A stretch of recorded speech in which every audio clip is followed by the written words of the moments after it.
Origin Protocol. Witness File 003A. I am 96 years old. I have never spoken of this before. In 1943, I was arrested by the SS. They said I helped a killer. 12 good men died in my forest that winter. Respected elders. Community leaders. Men who guided our village through occupation. I knew who killed them. I said nothing. The SS called me an accomplice. They were right. I protected something that murdered innocent people. At least, I thought they were innocent then. Winter 1942. Białowieża Forest, Eastern Poland. German occupation, second year. I was forest ranger for 20 years. Knew every tree, every path, every hiding place. Jewish families came through weekly.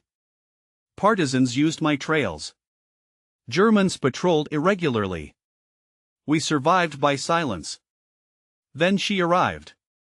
Called herself Katarzyna Nowak. Claimed to be refugee from Krakow.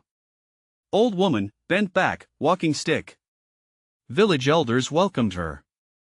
Gave her shelter. I watched from the trees. Something wrong about her movements. Too fluid. Too aware. But Elder Jankowski vouched for her. Said she brought news from the city. Elder Kowalczyk shared his rations. These were good men. Pillars of our community. They had kept us alive under occupation. First death came 3 days later. Elder Jankowski found in the morning. Heart failure, they said. He was strong man. Worked every day despite his age. I felt uneasy but said nothing. Week later, Elder Kowalczyk died in his sleep. Then Stasiak the miller. Then Nowicki the blacksmith. All natural deaths. All respected men who guided us. I began watching the old woman more closely. She moved through village like she belonged. But death followed her path. I counted 7 deaths in 2 months. 7 pillars of our community gone. I grieved for each one. These men held our village together. Without them, we were lost. The old woman attended every funeral. Wept appropriately. But I saw her eyes. Cold. Calculating. I should have reported her to someone. But who? The Germans would kill us all. March 1943. SS arrived before dawn. 12 men, full patrol. Kicked down doors. Arrested half the village. Said we were harboring partisans. Helping Jews escape. They lined us against the church wall.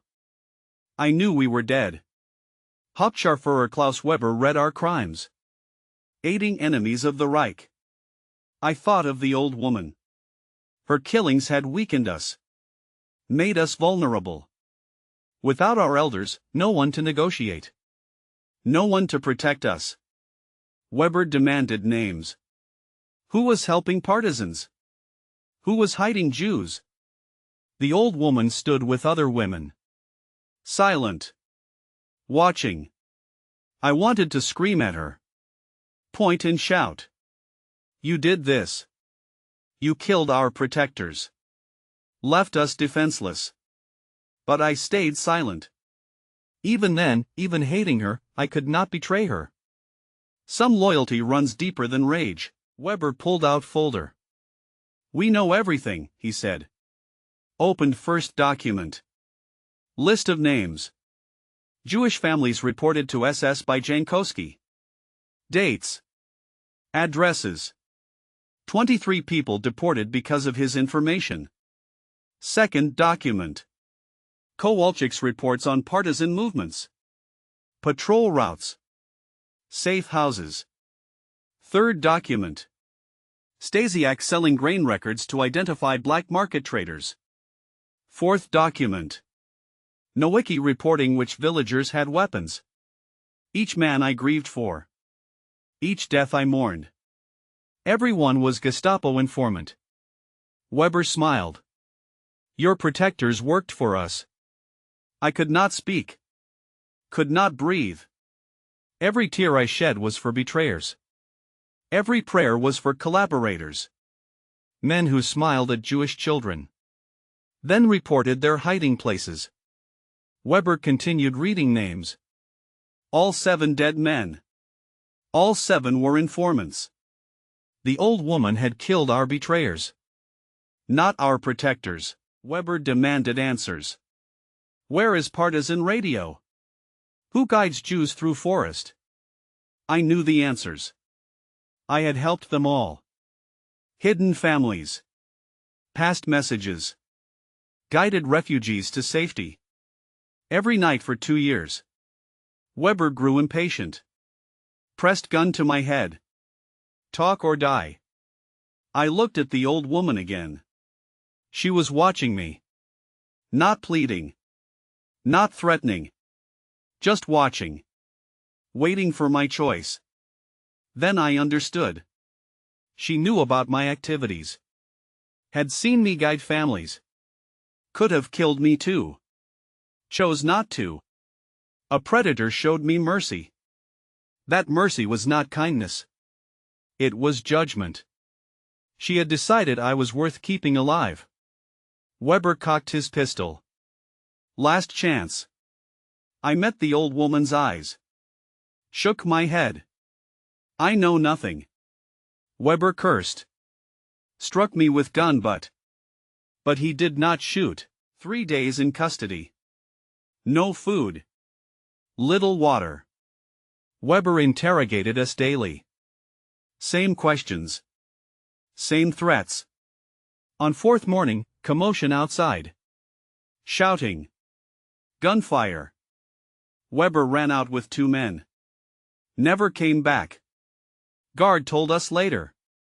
Entire SS patrol found dead in forest. Throats torn. Hearts missing. Bodies arranged in circle.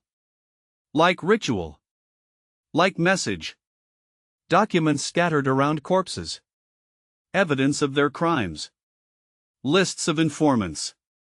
Orders for executions. Proof of their corruption. Local Wehrmacht commander saw documents. Released us immediately. Said SS exceeded authority. 3 weeks later, old woman was gone. Never saw her leave. One morning, simply wasn't there. But Jewish families kept coming through forest. Found safe passage for months after. Whatever killed the SS men. It had cleared the way for others to live. Origin protocol shows me her file now. Apex predator. Immense danger. Kills without mercy or remorse. I do not dispute this. I saw what she was capable of. But I also saw her choices. Every man she killed had betrayed innocence. Every death served justice. I grieved for killers thinking they were saints. She let me live knowing I helped the persecuted. Even monsters can make moral judgments. Even predators can choose sides. For 60 years I wondered. Was she evil that chose good targets? Or good that wore evil's face? I do not know. I will never know. But 12 SS men died because of her. Hundreds of families lived because of that. If monster kills monsters, what does that make the monster? I am 96 years old. I still do not have that answer.